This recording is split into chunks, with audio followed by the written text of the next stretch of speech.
अहानबा मक्तदा Carolina खाइदेमना सलाई story channel की महूत सिंजदुना मयामबु खुरुमजरी ngasisu channel asina nungairaba wari macha ama miyamgidamukta puduna lakchari wari asigi mamingna asengba wari ama wari asi imung amagi yamna nushiba asengba wari ne wari asibu ibirakpana Cheng Meetei hauji wari se haujaraklage mayam punna taminarasi toncha ngasisu makuta thangola ma pairaduna mathanta yamlaba lawpham adugi lawsing ado khawri magi matawodu da lawpudo ingangakna yengna toncha ge haitha potha puduna lai lawpuduna toncha shidi ngakpaniko mi mari mangana lawse khawbada nongnini jangliba aigi lawpham sibo ma mathanta khawbada loidori haiwani yengune purisulitini masa amawuna phadiba yengbada tokna nungai khremi hai toncha she nange haitha potha puraklabani si hana cha tho law hai khura lawrida dum thambiramu masigi phaidom sima khawbu loisilaga charagi oh hoi hoi adudi sida thanam lage ko thakna ba ising aphabasu yawrabani ado nangbu ngasi loina khawbu loiba ngamdoribra ne ngamna ba khawdorimni khura ado khura sendi loibage bibiyu ko sendi soina gumsi magi sigumba chamjaba ngangningba wada dongdong ngangthokpa matau sidani mine toncha se angawbani wakhal joirabani haidana hek haibiribasi hoine loibaga ina piradabani ne adudi nang khawhoro ko ai karage aduga ne toncha aigi chingyagi lofum dusu nangna khawgodabani ko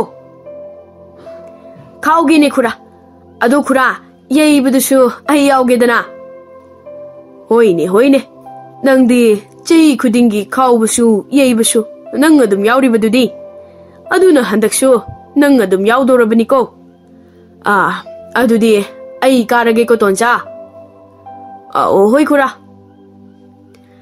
asengbadi toncha hariba nupa ase thabak suba nomba yamna kanba masasu yamna kanba tanatana achumba asengbada ngangba mingonda khaijadaba pakhang amani magi amana hui hodongsu migi aigi khaidana yamluna tawjabasini aduna yumda halakpada huigi ngamok leiduna adum supur'i adubo khullekai gi mi singne di toncha se makok chakpa mini haina hek laknabi batawirami toncha gi machil manaw ahumni mana yaimane aduga magi makhada manaw nipa amaga mathakta machi amaga leiri machedi mapamda magi nupa puraklaga dum leire aduga manaw nipa di force ta thabak tawbanina yumda kaya leite asumna chahi khara hawkhre toncha ngasisu nupi angangi wakhal leitana migi law khawba law yeibata natana yumda pukhri khongbal tawba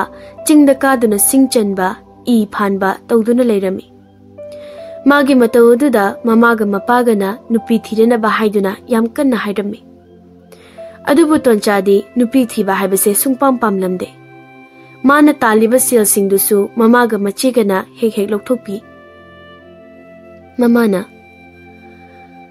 kamai tawne khoi toncha side mabu tasingne maki nupi thiraroi da bazalane machedi nupa ani ahum surabani kaina katlibas handaki ya nupa simadi ningol mawa ilhalaga yumda thambagi pharibani natradi masise amukasu kaina ka tawribani adusu atopa nupa amada amu aduga manaw nupa suni handaka nupi ani suribas ahanbagi imau nupi dumadi masak mataw phachmandana icha nupa ga luna tinajaba amaga mari lenaramdana pharaga khudagi tanthokredana adusu macha ani thanamlaga ani shobi imosina kamai tawdoino masakchu phajei mi su yamna phai aduda isa nupa na tharakpa sense mana paige hairakadradana aikhoina khara thina tawbibai wan isa nupa tombana kadi khangjapo nati madi a thaba mafamda leibanina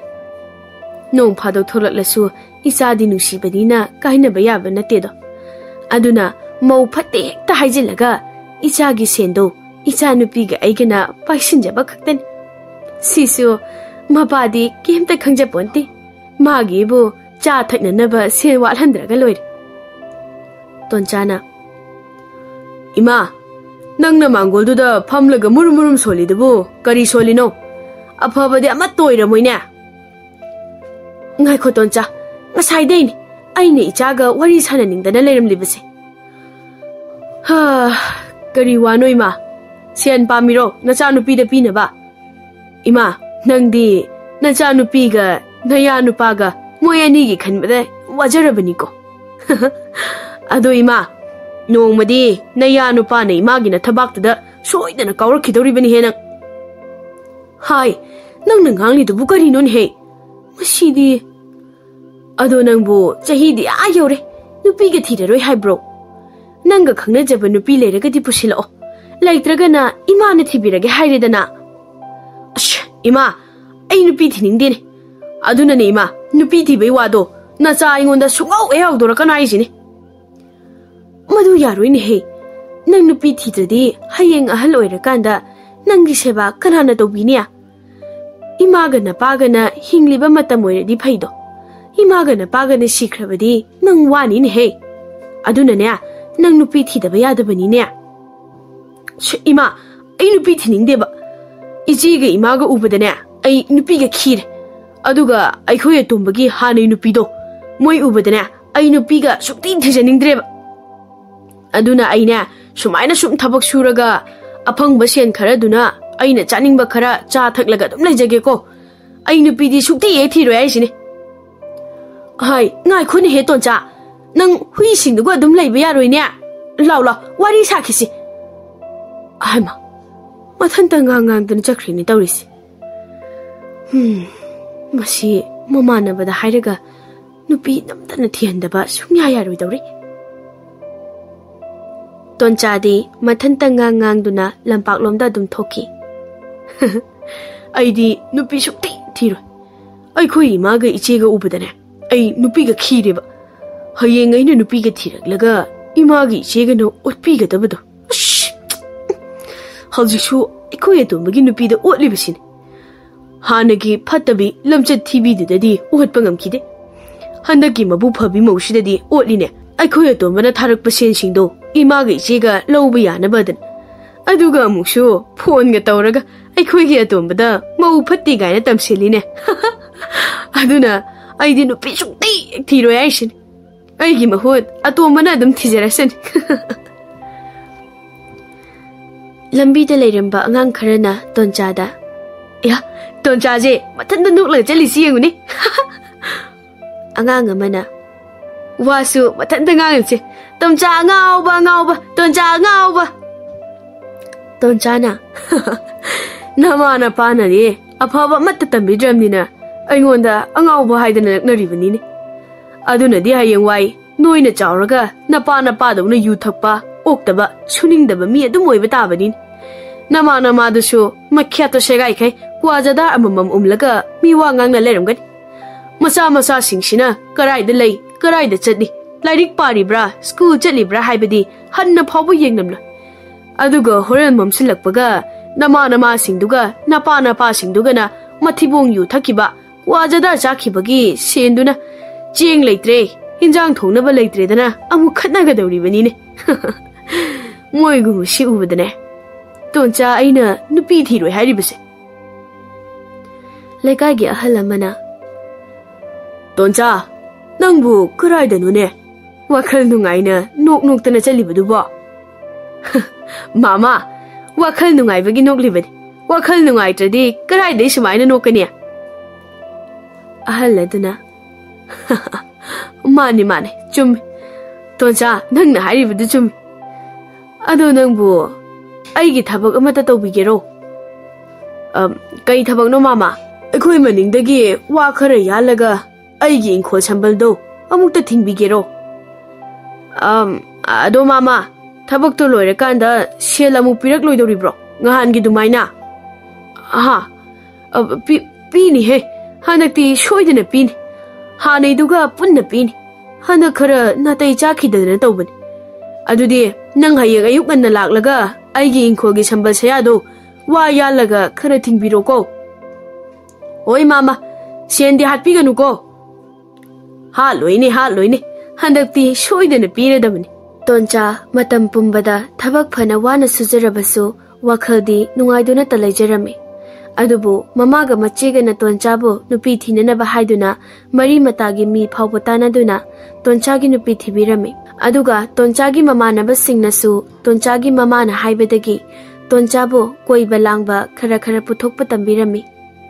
Nomadi asumna laibakta tamlambana thabal chongpham amada tonchaga ayingbi kaubi laisabi amaga mamanaba singna sinaduna sakhang maikhangna halami. Ayingbisu Jahi khara yamla bi laisabini adubu mabuk mapaudi yamna phabi nungayai phaba imung amagi oirami. Tha kharagi matungdadi tonchaga ayingbigado thamoi masak khangnaduna yamna nungsinarame. Aduna nongmadi mamanaba singna sinduna tonchaga ayingbiga chenduna ahal laman yanaraga kainakatuna luhonglaba matung tonchaga ayingbigado yam nungsinana leiminarame. Mamana Aigi jaton chasidi masigi ayingbi sina pukchum hexum kredana mashi tungana pijakibana pharani masakse nushide tonchasu shenga kaya pira ohaibasu yakidreni tawisi mapana mama akhoi gi chak loidribro aidi nonganbadagi ingkholda thabak surubanina warene ho namau nupi ani da hangudana Chakti moina thunga dabani. Ha? Kayaba? Nacha nupiga nangadi thongba yadro. Imungi thaba khudimak mauna loina tawraga leirene. Ho mau oiradi tawba tabani. Mama, nangna tawribase ai kya pamdeko. Nacha nupida su mane makuna nangna mauda tawriba sumaina tawraklabadi nangsu nungairoi. Aduna ne, mama ama oina misa isa khaidana thabak tawko. Ho aigidi madu thoktanaba icha nupi se yumna thamlaga iya nupa se ningol mawa ilhalibasini ado moi mapa nacha nupa ahalga mau ahalga se tongana pijakrasi ha manna se panglamnina ha dana tawraga leir ho nacha nupa ahal se tongana pijakrasi haiba adudi karigino mama mau ani chaksang punbase thabak yamni ine mit yam nai adugini Aduna khana chaina ba yaudringaidana tongana pija thokrasi handak marak napamgi nama toina la isidi shi oirekna boide nama bu toina yumsida la aba imungse kaino madi soidana tawraban haiba tawbaga mamaga machegana machanupa ahalga mawgado tongana pijarami adusu yumgi kachil amotpa mafam amada Aduga amuksu khara leiraga machanupa atombagi nupido maral kya sijenduna mamaga machigana tanthokirame maudo tanthokladi macha atombagi tolopto machanupina loina paiba yare khanbadagi aduga khara leiraga mau ama amu mama hoina sinduna macha atombado nupi amu thihalame nupi thiraba matung numit kharani leiramlaga macha atombado thabak mafamda amuk changki Adubu handaki mausimadi khara jathibi haibado oirami. Somdana tonchadi tongana charabasu magi nupi ayingbiga yam nungaina nungsinana nomagi thabak aphangba khara suraga hauba hautaba khara chaminaraga leminarame. Adubu moi anigi nungsinabado yam kuina chatlamde. Mamaga machegana higai wa tawduna tonchana ayingbibu phuba chaiba hauraklame. Nomade Ayingbe, jingda singkara chalusiro. Hoi, chaluse. Ada, ibanina sing chalisi kanagino. Ibanina wana chani, boina loina hekta thadok na loisili. Hanakti loisin bayaroi. Singdo yolaga cheng wando ribbon. Adudi lao. Jingdagi singkara losi. Hoi, ay thanglok thulukigi. Tonchaga ayingbigado chingda chatkibaga mamaga machegado yengduna yam sauna leihowi machena ima aikhoi tonchase yararoibo nupi sige khudombida phajana ungkhre tonchana thabak suraga phanglakpa selgado mana loina paisilaga kusirasi tawraga dam leira male mamana imana phana kanna moi ani se khainana ba ꯇꯣꯟꯆꯥꯗ ꯃꯧꯁꯤꯒꯤ ꯃꯔꯝꯗ ꯐꯠꯇꯕ ꯋꯥ ꯃꯌꯥꯝ ꯑꯃ ꯍꯥꯏꯕ ꯌꯥꯕ ꯍꯥꯏꯖꯤꯟꯗꯨꯅ ꯐꯨꯍꯜꯂꯕꯅꯤꯅꯦ ꯑꯗꯨ ꯑꯣꯏꯔꯁꯨ ꯅꯣꯡꯉꯥꯟꯕꯒ ꯃꯣꯏ ꯑꯅꯤꯁꯦ ꯍꯥꯟꯅꯗꯧꯅ ꯍꯦꯛꯇ ꯅꯨꯡꯁꯤꯅꯅ ꯂꯩꯃꯤꯟꯅꯈꯤꯕ ꯏꯃꯥ ꯑꯩꯈꯣꯏ ꯕꯣꯛ ꯂꯥꯛꯑꯦ ꯑꯣ ꯅꯕꯣꯛ ꯂꯥꯛꯑꯗꯤ ꯐꯔꯦ ꯅꯕꯣꯛ ꯂꯥꯛꯑꯒ ꯋꯥꯈꯜꯁꯦ ꯈꯔ ꯊꯣꯛꯏꯅꯦ ꯏꯃꯥ ꯀꯅꯥꯅ ꯊꯤꯜꯂꯛꯑꯝꯃꯤꯅꯣ ꯏꯊꯟꯇ ꯂꯥꯛꯄꯅꯤꯗ ꯃꯧ ꯑꯍꯜꯗꯤ ꯎꯗꯦ ꯀꯔꯥꯏ ꯆꯠꯈ꯭ꯔꯦ ꯃꯧ ꯑꯇꯣꯝꯕꯤꯗꯨꯃꯗꯤ ꯗꯨꯀꯥꯟꯗ ꯀ꯭ꯋꯥ ꯆꯥꯍꯧꯏ ꯑꯩ ꯎꯕꯗ ꯁꯨꯛꯇꯣꯛ ꯄꯩꯊꯣꯛꯇꯅꯒ ꯇꯧꯍꯧꯋꯤꯅꯦ ꯃꯆꯦꯅ ꯑꯁꯦꯡꯕꯒꯤꯔꯣ ꯏꯕꯣ ꯍꯟꯗꯛꯀꯤ ꯏꯕꯣꯛꯅ ꯑꯩꯈꯣꯏ ꯑꯇꯣꯝꯕꯒꯤꯅꯦꯅ ꯁꯦꯝꯕꯤꯔꯛꯄ ꯃꯧꯁꯤꯃꯗꯤ ꯃꯌꯥꯛ ꯌꯥꯝꯅ ꯀꯜꯂꯤꯀꯣ ꯑꯇꯣꯝꯕꯅ ꯊꯥꯔꯛꯄ ꯁꯦꯟꯁꯨ ꯃꯥꯅ ꯄꯥꯏꯒꯗꯕꯅꯤ ꯅꯨꯄꯥꯒꯤ ꯃꯔꯜꯗꯤ ꯃꯥꯒꯤꯅꯤ ꯀꯥꯏꯅ ꯁꯦꯜ ꯊꯥꯔꯛꯄꯗꯣ ꯄꯥꯏꯁꯤꯟꯈ꯭ꯔꯒ ꯄꯤꯔꯛꯇꯦꯅꯦ ꯃꯕꯣꯛꯇꯨꯅ ꯍꯥ ꯃꯥꯅ ꯑꯗꯨꯝ ꯄꯥꯏꯈ꯭ꯔꯕ꯭ꯔꯅꯦ ꯑꯩꯅꯗꯤ ꯅꯣꯏꯗꯒꯤ ꯁꯦꯜ ꯈꯔ ꯂꯧꯒꯦꯗꯅ ꯂꯥꯛꯑꯒ ꯑꯗꯨ ꯑꯣꯏꯔꯒꯅ ꯃꯁꯤꯃꯁꯨ ꯇꯥꯟꯊꯣꯛꯈ꯭ꯔꯁꯤꯔꯣ ꯀꯨꯆꯨ ꯁꯨꯃꯨꯏ ꯑꯉꯧꯕꯤ ꯑꯃ ꯑꯃꯨꯛ ꯊꯤꯔꯛꯂꯒꯦ ꯃꯃꯥꯅ ꯑꯗꯨꯅ ꯐꯔꯗ꯭ꯔꯥ ꯈꯪꯗꯦ ꯏꯃꯥ ꯏꯃꯨꯡꯗ ꯆꯪꯂꯒ ꯑꯣꯏꯅ ꯋꯥꯔꯤꯁꯦ ꯁꯥꯎꯔꯁꯤ ꯂꯥꯛꯑꯣ ꯍꯣꯏ ꯅꯤꯉꯣꯜ ꯃꯋꯥꯗꯤ ꯀꯔꯥꯏꯗ ꯂꯩꯈ꯭ꯔꯦ ꯎꯗꯦꯅ ꯏꯁꯨ ꯅꯨꯄꯤ ꯅꯋꯥꯗꯣ ꯁꯦꯟꯅꯧꯀꯣ ꯑꯉꯥꯡ ꯑꯅꯤ ꯁꯨꯔꯀꯥꯟꯗꯅꯦ ꯅꯨꯄꯤ ꯑꯃ ꯑꯃꯨꯛ ꯊꯤꯔꯒ ꯍꯜꯂꯛꯑꯣꯏ ꯃꯣꯏ ꯒꯥꯔꯤ ꯊꯧꯕ ꯃꯤꯁꯤꯡꯁꯦ ꯃꯧ ꯅꯍꯥ ꯌꯥꯝꯅ ꯆꯣꯞꯄꯅꯤꯀꯣ ꯏꯕꯣ ꯑꯗꯨꯏꯗꯤ ꯀꯩꯁꯨ ꯇꯧꯔꯣꯏꯗ ꯑꯩꯒ ꯍꯟꯗꯛ ꯄꯨꯜꯂꯤꯕ ꯏꯃꯥꯗꯣ ꯑꯃꯥꯏꯕꯤꯅꯤ ꯑꯩꯁꯨ ꯑꯃꯥꯏꯕꯤ ꯇꯝꯂꯤꯕꯅꯤ ꯑꯗꯨꯒ ꯏꯕꯣ ꯏꯃꯥ ꯑꯃꯥꯏꯕꯤꯗꯨꯅ ꯃꯍꯩ ꯇꯧꯔꯒ ꯄꯤꯔꯛꯄ ꯖꯟꯇ꯭ꯔ ꯑꯆꯧꯕ ꯑꯃ ꯅꯌꯥ ꯅꯨꯄꯥꯒꯤ ꯃꯈ꯭ꯋꯥꯡꯗ ꯁꯤꯈ꯭ꯔꯕꯅꯤ ꯑꯗꯨꯅ ꯃꯥ ꯑꯩ ꯊꯥꯗꯣꯛꯂꯒ ꯆꯠꯄ ꯁꯨꯡꯉꯝ ꯉꯝꯂꯔꯣꯏ ꯆꯠꯂꯁꯨ ꯀꯥꯏꯗ ꯂꯩꯗꯧꯔꯤꯒꯦ ꯃꯌꯨꯝ ꯏꯪꯈꯣꯜꯁꯨ ꯂꯩꯇꯕꯗꯨꯕꯣ ꯏꯁꯨ ꯅꯨꯄꯤꯁꯤꯃꯗꯤ ꯑꯩꯒ ꯐꯠꯇꯕ ꯌꯥꯝ ꯃꯥꯟꯅꯩꯅꯦ ꯂꯥꯛꯑꯣ ꯏꯃꯨꯡꯗ ꯆꯪꯂꯁꯤ ꯂꯥꯛꯑꯣ ꯃꯃꯥꯒ ꯃꯆꯦꯒꯅ ꯁꯤꯜ ꯂꯥꯡꯂꯤꯕ ꯐꯠꯇꯕ ꯊꯧꯁꯤꯜ ꯀꯌꯥꯗꯣ ꯃꯆꯥꯅꯨꯄꯥ ꯑꯅꯤꯗꯨꯗꯤ ꯀꯔꯤꯁꯨ ꯈꯪꯖꯗꯕꯅ ꯑꯃꯅ ꯊꯕꯛ ꯃꯐꯝꯗ ꯂꯩꯔꯤ ꯑꯗꯨꯒ ꯇꯣꯟꯆꯥꯒ ꯑꯌꯤꯡꯕꯤꯒꯁꯨ ꯆꯤꯡꯗ ꯁꯤꯡ ꯆꯟꯗꯨꯅ ꯂꯩꯔꯤ ꯑꯌꯤꯡꯕꯤꯅ ꯗꯗꯥ ꯑꯩꯗꯤ ꯌꯥꯝ ꯋꯥꯔꯦ ꯉꯥꯏꯍꯥꯛꯇ ꯄꯣꯊꯥꯁꯤꯔꯥ ꯅꯪꯕꯨ ꯌꯥꯝ ꯋꯥꯔꯕ꯭ꯔꯅꯦ ꯂꯥꯛꯑꯣ ꯉꯥꯏꯍꯥꯛ ꯄꯣꯊꯥꯔꯁꯤ ꯑꯗꯣ ꯅꯪꯕꯨ ꯆꯥꯅꯅꯕ ꯀꯔꯤꯝꯇ ꯌꯥꯎꯔꯛꯇꯕ꯭ꯔꯣ ꯌꯥꯎꯔꯛꯑꯦ ꯑꯣ ꯌꯥꯎꯔꯛꯑꯦ ꯍꯥꯏꯕ ꯑꯗꯨꯗꯤ ꯀꯔꯤꯅꯣ ꯄꯨꯊꯣꯔꯛꯑꯣ ꯆꯥꯔꯤꯁꯤꯗꯅ ꯑꯌꯤꯡꯕꯤꯅ ꯆꯥꯛ ꯈꯔꯒ ꯏꯟꯁꯥꯡꯒ ꯇꯤꯝꯐꯜ ꯃꯆꯥ ꯑꯃꯗ ꯍꯥꯞꯇꯨꯅ ꯄꯨꯊꯣꯔꯛꯏ ꯁꯤꯗꯤ ꯆꯥꯛꯅꯤꯅ ꯅꯪꯕꯨ ꯉꯁꯥꯏ ꯆꯦꯡ ꯆꯔꯥ ꯐꯥꯗꯦꯅ ꯍꯥꯏꯔꯝꯕꯗꯥꯏꯅꯦ ꯑꯩꯒꯤ ꯂꯨꯍꯣꯡꯕꯗ ꯁꯤꯔꯛꯄ ꯈꯨꯗꯣꯞꯇꯣ ꯕꯟꯗꯥꯟ ꯊꯝꯂꯨꯔꯦ ꯀꯣꯟꯅ ꯁꯦꯟ ꯂꯩꯔꯀꯥꯟꯗ ꯍꯜꯂꯒꯦꯗꯅ ꯑꯌꯤꯡꯕꯤ ꯑꯗꯨꯕꯨ ꯍꯟꯕ ꯉꯝꯗꯧꯔꯤꯕ꯭ꯔꯥꯅꯦ ꯍꯥꯟꯅꯒꯤ ꯐꯥꯎꯕ ꯍꯟꯕ ꯉꯝꯗꯗꯅ ꯃꯤꯅ ꯂꯧꯈ꯭ꯔꯗꯨꯕꯣ ꯍꯣꯏ ꯑꯗꯣ ꯏꯕꯥꯅꯤꯅ ꯆꯥꯅꯤꯡꯉꯥꯏ ꯂꯩꯇ꯭ꯔꯒ ꯈꯨꯗꯣꯞꯁꯦ ꯁꯨꯝ ꯀꯣꯜꯂꯒ ꯂꯩꯒꯗ꯭ꯔꯣ ꯍꯌꯦꯡ ꯂꯩꯔꯀꯥꯟꯗ ꯃꯌꯥꯝ ꯑꯃ ꯁꯥꯕ ꯌꯥꯕꯁꯤꯕꯣ ꯂꯥꯛꯑꯣ ꯆꯥꯛ ꯍꯥꯟꯅ ꯆꯥꯈꯤꯁꯦ ꯑꯗꯣ ꯑꯌꯤꯡꯕꯤ ꯍꯟꯗꯛꯇꯤ ꯏꯃꯥꯒ ꯏꯆꯦꯒꯅ ꯁꯦꯜ ꯍꯥꯏꯔꯛꯂꯗꯤ ꯄꯤꯕ ꯌꯥꯔꯣꯏꯀꯣ ꯃꯣꯏꯅ ꯍꯥꯏꯕ ꯈꯨꯗꯤꯡꯒꯤ ꯅꯪꯅ ꯁꯨꯝ ꯄꯤꯊꯣꯛꯄꯗꯒꯤ ꯏꯕꯥꯅꯤ ꯋꯥꯔꯤꯕꯅꯤ ꯑꯗꯨꯅ ꯄꯤꯕ ꯌꯥꯔꯣꯏꯀꯣ ꯏꯃꯥꯅ ꯍꯥꯏꯕꯗꯨꯗ ꯂꯩꯇꯦ ꯍꯥꯏꯕ ꯍꯦꯛꯇ ꯉꯝꯗꯦ ꯀꯩꯒꯤ ꯉꯝꯗ꯭ꯔꯤꯅꯣ ꯉꯝꯃꯣ ꯑꯩꯒꯤ ꯏꯃꯥꯁꯦ ꯐꯠꯇꯕꯅꯤ ꯏꯆꯦꯁꯨ ꯐꯠꯇꯕꯤꯅꯤ ꯏꯕꯣꯛꯁꯨ ꯐꯠꯇꯦ ꯄꯥꯕꯁꯨ ꯐꯠꯇꯦ ꯄꯥꯕꯗꯤ ꯀꯩꯒꯤ ꯐꯠꯇ꯭ꯔꯤꯕ ꯄꯥꯕꯅ ꯏꯃꯥꯒ ꯏꯆꯦꯒꯅ ꯇꯧꯔꯤꯕꯁꯦ ꯐꯠꯇꯦ ꯇꯧꯒꯅꯨꯗꯅ ꯐꯨꯔꯗꯤ ꯐꯔꯣꯏꯗ꯭ꯔꯣ ꯊꯕꯛ ꯁꯨꯝ ꯁꯨꯔꯒ ꯏꯃꯨꯡꯗ ꯀꯔꯤ ꯇꯧꯔꯤ ꯐꯥꯎꯕ ꯈꯪꯗꯕ ꯏꯄꯥ ꯏꯃꯥꯒ ꯏꯆꯦꯒꯅ ꯄꯥꯕꯗꯗꯤ ꯀꯔꯤꯝꯇꯁꯨ ꯈꯪꯍꯟꯗ꯭ꯔꯒ ꯑꯩꯈꯣꯏ ꯑꯇꯣꯝꯕꯅ ꯁꯨꯇꯤ ꯊꯣꯛꯂꯛꯀꯅꯤ ꯐꯥꯎꯕ ꯈꯪꯍꯟꯗꯕ ꯃꯥꯜꯂꯦ ꯄꯥꯕꯗꯤ ꯑꯗꯣ ꯁꯤꯒꯤ ꯋꯥꯁꯦ ꯅꯠꯇꯕ ꯑꯃ ꯑꯣꯏꯅ ꯁꯥꯔꯁꯤ ꯀꯔꯤ ꯋꯥ ꯁꯥꯁꯤꯒꯦ ꯑꯗꯨꯗꯤ ꯑꯗꯨꯔꯣ ꯏꯕꯥꯅꯤꯗꯤ ꯏꯆꯥ ꯌꯥꯎꯔꯔꯣꯏꯗꯕꯅꯤꯅ ꯃꯃꯥ ꯃꯄꯥ ꯀꯅꯥ ꯂꯩꯖꯗ꯭ꯔꯕ ꯑꯉꯥꯡ ꯑꯃ ꯌꯣꯛꯂꯁꯤꯗꯅ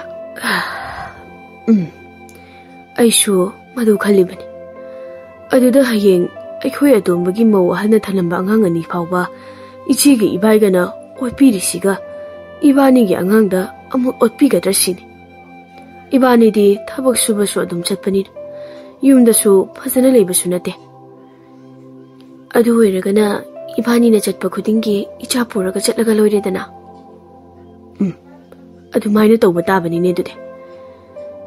Adudi hawalasi. Singkok thong pharaga yumda hananaba tawsi. Hoi, mamkibana hankine amu. Lao. Tonchaga ayingbigado singkok thong phaduna yumda yam nungsinana harauna wari saduna halai. Adubu khanbana ama oirakpana ama haibada tawrami. Tonchana thabak suba chatlingaida machega mamagana ayingbibu thina tawbiba. Aduga toncha halaklakanda ayingbigi maramda natai chadaba wa jaja tamsinduna toina khatna hanba phuhanba tawbuduna ayingbido mige mayumda khara lot khara chen tawrami. Akonbadadi ayingbidi mapamge mabung mokwa singna lawba laktuna puduna chatkirami. Aduga atombagi mau Jati bidusu atopa nupa amaga restaurant da unarambadagi phaduna tanthokirami. Matam khara leiraga mama mabuk hoina sinduna nupi amamu atombado thihallami. Somdana tonchana ayingbi lande haiba khanglaklabada ayingbibu magi manakta amuk halaknaba phana kaurabasu ayingbidi amuk hana tonchagi manakta halakhidre. Aduna toncha hauzikti yu thakpa hengalaktuna wakal se soiraklami. Tha kharagi matungdadi manaw nipasu thabak pencil lokhoklami. Aduga yumda leiduna thabak tokpagi pencil gi sen mayamduna law ingkhol lesin batanatana dukan chawna suphamduna nungaina leirami. Tonchana ayimbe ay lale. Nang amuk tangdi ay inakta halakhodana. Ayna nangonda yamna lan khena ayimbe. Masipumba Imagi ichega Nui anina thokan bangak ko. He ima michang mikhai naibi pukphattabi ima ngasina cha aina wakhal chuiraba angauba angmagumna leiribase ima nang yenglaga pelo ko iche chu mari bi manbi nang mabaina kanadano mana harise. Hey toncha nang nanganglibudo kanadano ha nongan bedagina numitaba phawba yu thakchillaga nang na yumda halaklaga he khatnaba haurise kanadano haibane nang phuro haibro. Tonchana nupi na ngamba ningoma wa nang na phawba yumbu aingonda phuro kaina ka haiba ngamlabani ne adudi lawlo phuro lawo ngasi dei sei bai angamba hathukna batare dana phurika lo thokrini masiga ngawbase kirabo kiredi karigi toncha aingonda khadaba horeino lawne na thabak to shegaidaga igi iram phatkene lawo kiraboi bai ngasi ne apai pot amana pop lawna thomtatlaga hatana ba shakta asiga nupi mayumda leiraga aphau khasu sari ibai nangna hoji gari thobuga toklaga yumda leirise inau pagi pencil phangwagi sen singse ichiga manaraga laksinge khalibro kariba toncha kari habana nang hoji ki wado masi mamma shi to khupaksin thajinge de mai da khupang thareine ningo mowa mayum leitaba manaka era adudi mabai ga toncha ga phunarame adubu toncha di yu thakpa heman khibana hana gumna kan khidre aduna mabai na khara phukhirame tanja adu da machina uduna yumgi mi singkauduna toncha da amuk onsinduna ngangba cheiba tawbirame mabai na tumina phamduna leijaba aibo ibai hatkani dana hekta nung pairaga chinsila ewane aidi yumse leiba sunga mengam laroi ai jani se puraga baradara kaidano ma leirurani machina ngai khuni hinangso ima aikoi toncha se kamai to se habano nungti gini mana aikoi da yu thaklaga khana bahuri base ai ta sena kireba tumli kandaga ibani da thangna thilakadra na khanbada tonchana aibo yumsidagi tanthoknaba muksinbirine adusu mama mapa masa khangdaba mayum lejadaba mi amana mana harise aingondane aigi mai pa lejadrena aibo imungsida hanthana yengbibanine ai chatlage aingonda karamtana khamakano ngai khomi nangba ima nayanu pase amukta khamu kaidobage मा खाबियुने हे मा कैसु use थादोक लगा सनिंग पोते ने मादे इंखो से मागी लोइना हुई होंगना बखली बनी ने ममा ना हई तुम इन्हें लेयुने हे तो जानंग बो अतोंबा नयाम बसे थोंगा दा मुता पुथोको नत्रदी इमान सोदन फुरकलनी मसे मनाउ निपाना तयाय नंग थोक्रो होरे ngal le raga chango chalo tayay yugi ni sado halakanda laoba chalo mi tayay tonchana aibo yu ngawe achumba ngangi haibage aigi yumdagi tathokpiriba aduga mahu chelaba phattaba michabu na konsiduna thambiriba ima nang kaplakhini ko nomade Baba, nang di nanado panglabanina adum yung laga lehorone. Yambagi naw nushiba. Nang di yum shida na chiga na baiga na cha ni shuyaw na shemjin krabanina. Moy na haibata yaduna asumma na karino. Aran mana karino haiba khangna roidabani ko. Aduna nang sho kapakini nomade. Shoidana kaplakini. Ay chale. Ai chale aing be nang lante nang shunglan lante lali bati aina lan bani manaw ni pagi nupi mari subitana akhoi tai se ngaure ko khara leradi lambi sorokta chi khulaga chatkhini ko ai di noi loina ngauraga chatkrosin ithan tanungai ne le hona mapana noi gi thabak sei ai gyan ta de ko Aing ko da chang he noi cha kharang an na batau ko machena ima ai khoi ton cha se tonga na lehen kro ma ga yum sida lemina ba ingam la roi ma bai na ai na di ma se ai gi he pu mina ba inaw ni pa ni mi ga su mi ma na drabani na khya da lu na khaluri ba adu ga ma de ai ha tu gi ngai du na leram ni boi re dara mama na maning gi sangoi du da lehen ba du ni Atombagi nupiduna tongana dum bijakrodana ko khara piraga aisu itege yumsida puna leminaba yam tali mit yengna yengama kaino mi taw taweba atombana ima itei magi awon pop mayam sidi kamai tawba lawba su la roin hai mamana hoinya mapi maroi budi amata yawram maroi nasiga igana yon duna loi cha thokrabani Upo kangtol sisu yon thokres nayambana su sizina gada banatra basibo kari bima machena khui ma se al oiraktana wakhal jorek laban hairiba wase kari no ka khangja basa nate athomba natai magi awun posing sidi kem khalluren ichena phanana ba adum singe ado nang hoji nayamba tonjana leinena ba maningi sangoi du da kharalo silucho aduda kamaina mathanda le hundoino mabaina madi hui hodong yam luna tawjabani moiga pun leijasani nupe nang amukta imungda changlau hai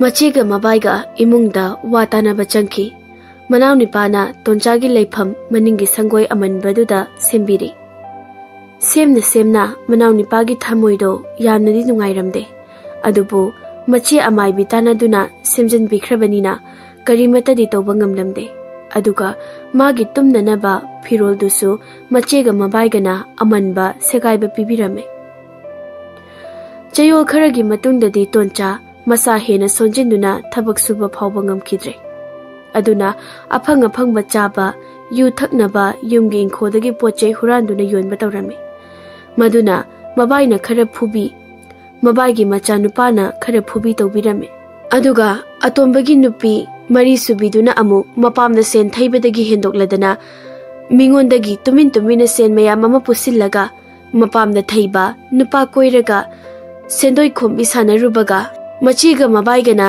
them chathokpibaga atombagi thabakki pencil phangbagi senna leisinkiba low inkhodagi hendoktuna dukan phawba yauna yonba tarami atombana waraba mutlaba matamda nupi mari subido mina sen thoba hemendana mapamda chenduna lotkhirami Mamasu maya nupana nongma hidak ngauraga mathabakta khongpakna kaubiba thina thina tawbibadagi wakhal taraktuna yamna wana lerami. Tonchana aigi imase wakhal taraklaba malini. Hojikti aigi chanabani kaina tuminna ching chaka thilaktana ga tawreba. Noktaba ngamde ima nungsibi. Nang hojik oirakliba matawase. Haiba tawbaga aigi imase karino tuminna puraga mung laklibasina. Toncha sese chaka inchangani sasa chathoklo nachiga na baigana ukradine wa thoknarani amu. Ima nang sumaina wakhal darakada boiram labadi naya nupana imagi thabakta khongpakna kauthabado thingmalleni hana mamangda kautharam labadi aigi ayingbido aigi inakta harauna momon nokna ta toncha haina leminnaramgadabani ko. Ima ayingbibu yam nungshine. Mamana hoine imasu loina khangini. Do ai changlagi napado masangamdadana leribase kuire sungphadi phadi doctor de pusi haibabu kanhamatani hek yad. Nang chado chathoklo hui hodong mayam sina marolama. Ima napagi manakta changle ko. Hui hodong singse ima aigidi imung manung nine aduga noina yumlonabami. Ima pabadu shirani kuiraroi madi manasu panglabani achumba aranba singse urasu tararoi hairasu tararoi mathong manam khangdana mana panglaga adum shiradabani pabadu. Chakra thokke nusu chagera lo punni hekta charasi. Hui hodong singduga tonchaga pukham amatada punna chak chaminai. Hui hodong singdusu magide amata natte yumlonaba singini. Chayol amagi matungdadi mapasu phajana kanamatara yingsinbidabadagi sikhirame. Aduga tonchagi leifam sangoidusu nong nungshitna tektuna iho hoba nong haijinba haibado oirame. Adu phauba kanamatana hanna yingsinbiramde. Mamana budi tumina hek sen piba chak bijaba tawbirami. Asumna tha kharagi matungdadi machegi machanupaduna guli chaba number 4 kapagi mina toina pharaga phuraklami. Machanupiduna nupa ani sure chelaga sen lauthoklaga pinadribase. Adubu atombagi macha ani dunadi yam phaba haibadu oirami. Asumna asum haukibana nongmadi toncha ahing tumdana kaplami. Ahingbe ngasidi ahing ase tumthaba ngamdre. Manglanda nangna numit khudingi laktuna aibu thembibado ngasidi ai pamdre. Nang aigi taibang sida oiba mikup amatang oirabasu laklam. Aduga aina nanga kainabagi lepa leitana tarakliba pise taithok piramduna chatki samu chachaku. Aishu maduna nang aigi khwaidagi nushiba aroiba mikup pushigi oina tum thamkragene. Ayingbi nang landiye aina lanbane. Kanna nokkiko mi phataba singse tananaba.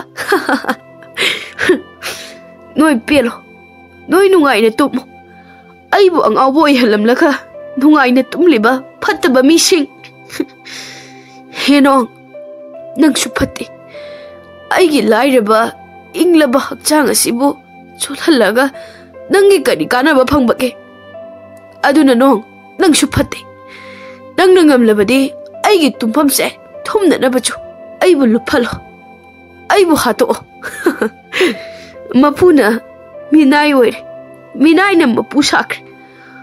Atomba nang tumdana leirano nupi lonbagi wakhalsu thadоклага nacha ani do semo micha yoktuna leibagi mahutta. Mabaina mana harise aingondari ai khuyani dani mashi ngasi soyana aigi khutta sirani se mase yare angaw basina haiba wabu tumina dum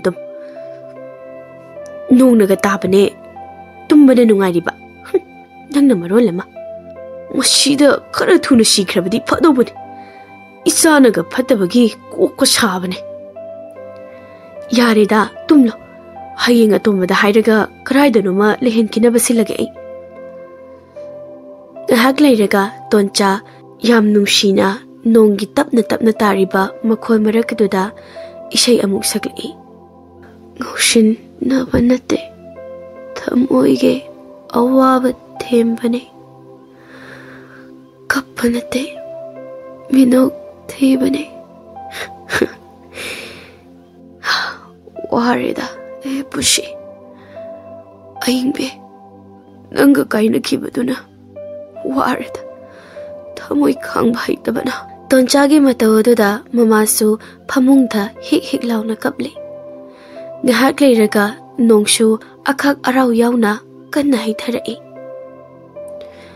mamana nongalamdagi matamni nongshu hangkre aduna mamana phi athaba khara tonchagi supinaba puthorakpadadi toncha nongna pumcho chotna phamung atekpaduda mittana pirang chimbandana momon nokna siduna leiramke tomchaugi mataudu ubada mamado kanna tengthaduna kaplaki asumna tha kharagi matungdadi mamasu maya nupaga macha nupigana otpe hinmalakpadagi angaubigumna leiki manaw nipana anam aha chuna macha ani duga leikirami aduga ningol mawana yumaduda ningthodawna kusi tawduna leikirami hojik atombagi macha nupa aduna mapung marei pharaklaba matamda kari tawrakani haibadudi ningol mawado karimata khangjadri maramdi atombagi macha nupadi angang oibana karimata tawba ngamdana khaya chiktuna khanghori